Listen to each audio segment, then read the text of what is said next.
I wanted to be a nurse all my life. I mean, I was just born to do nursing. I knew this was the career path I wanted to take.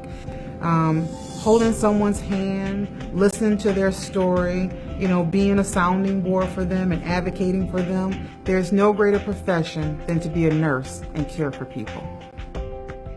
When Dr. Green didn't show up at work today, the staff at the health division knew something was wrong, so they reached out to family. Well, Dr. Calandra Green, who heads the county's health division, was found murdered in her Pontiac home this afternoon.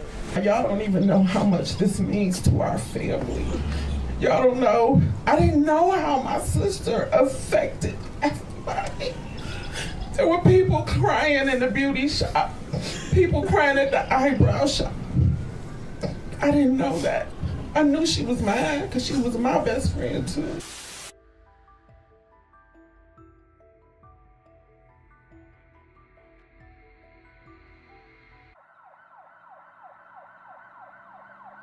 "50-year-old Dr. Calandra Green was an intelligent, goal-oriented, and high-achieving woman who dedicated over 30 years to the nursing profession. As a public health nursing administrator at the Oakland County Health Division, serving her community is something Calandra has always been deeply passionate about. From 1993 to 2007, she worked at North Oakland Medical Center in Pontiac, Michigan, where she served as a manager in the neonatal intensive care unit from 2004 to 2007. In 2007, Dr. Green joined McLaren Healthcare, where she advanced from patient care services to becoming the vice president of patient care services and chief nursing officer. In August 2019, she transitioned to Oakland County, where she began her career as a public health nurse.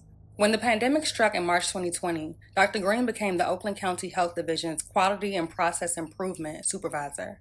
In this capacity, she was instrumental in hiring, training, and deploying 68 nurses to 28 public school districts and 125 private or charter schools. By May 2021, she had risen to the role of Public Health Administrator, where she managed comprehensive countywide programs and developed mental health responses following the Oxford High School shooting. Dr. Green's dedication did not go unnoticed, as she was honored with the prestigious Nightingale Award for her outstanding community work during the COVID-19 pandemic. She has been driven to educate and vaccinate her community and to save lives. Take a listen. Thank you, Dean Didion, Oakland University Selection Committee, Board of Visitors, donors, and sponsors for your continued enthusiasm to host the Nightingale Awards and recognize nursing excellence. COVID aimed to conquer, destroy, separate, and limit our families, our coworkers, our business relationships. But today, nurses, we stand strong, we stand united, we stand undefeated in our pursuance of health and well-being. I celebrate this honor with each and every one of you. Thank you. Join me in congratulating Calandra Green. Thank you, Calandra, for all that you do. 2022, Green made history as the first Black woman appointed as Oakland County's health officer. She achieved this remarkable milestone while earning 4 degrees: a bachelor's in health services, a master's in business administration, a postmaster's certificate in lean leadership, and a PhD in organizational leadership. Despite her professional success, Calandra was still missing something. She decided to give love another chance. She met and fell in love with 52-year-old Charles Quincy Green Sr., a garbage man whose sense of humor, affection, and care for others captivated her. After a brief courtship, Charles proposed, and on September 3, 2020, they were married. The joyous occasion was celebrated by their family, friends, and coworkers.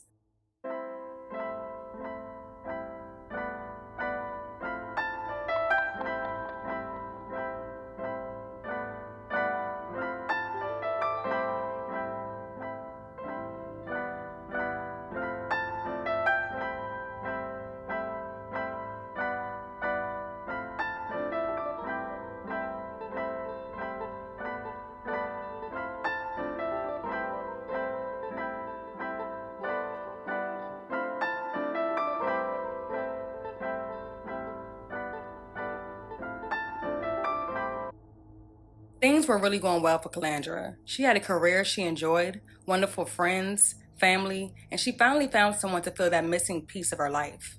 Everything seemed to be going as normal until family, friends, and coworkers were unable to get in touch with Calandra. No one could have ever predicted the shocking chain of events that would soon unfold. Around 1:30 p.m. on May 11th, 2023, Oakland County sheriffs responded to a home for a welfare check.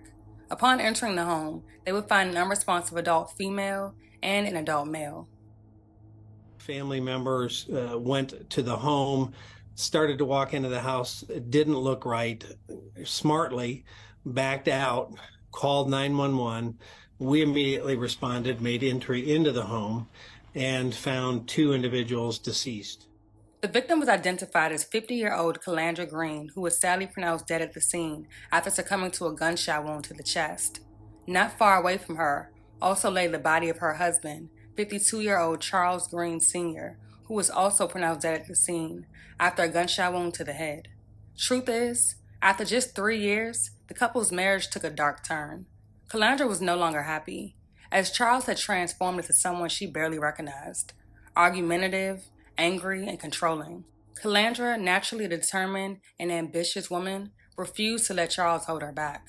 On the night of May 11th, after returning home from work, the two had a heated argument. It is speculated that Calandra wanted to leave the marriage, and Charles, who was not financially stable, just couldn't handle it. As she attempted to leave, he grabbed the gun, shot her in the chest, and then he was also shot in the head. When Calandra didn't show up for work, her concerned colleagues reached out to her mother, sensing something was wrong. Her mother contacted the sheriff's office, who would ultimately locate Calandra and Charles' deceased bodies.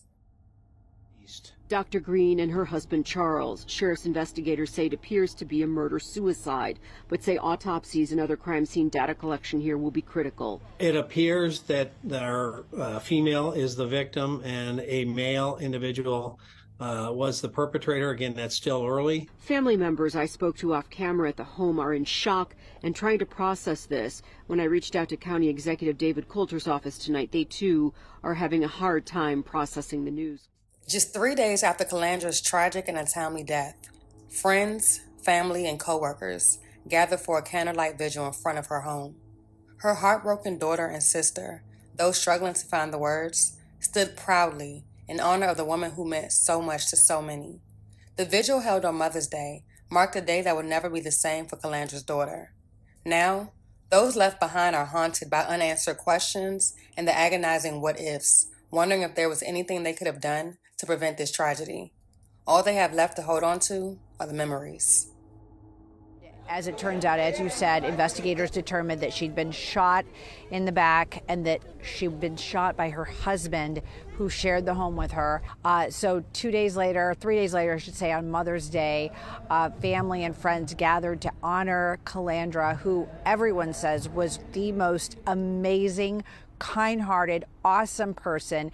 And even if you didn't know her, I think it's very evident when you look at the photographs of her that this woman was someone who had a large heart and a large personality and who welcomed everybody into her life. And it was very evident listening to what everyone was saying today. And I want to play some parts of the vigil for you. First, you're going to hear from her daughter, and then you're going to hear from her sister. Take a listen. These past 4 days have been so hard. I couldn't sleep. I couldn't eat. You were everything to me.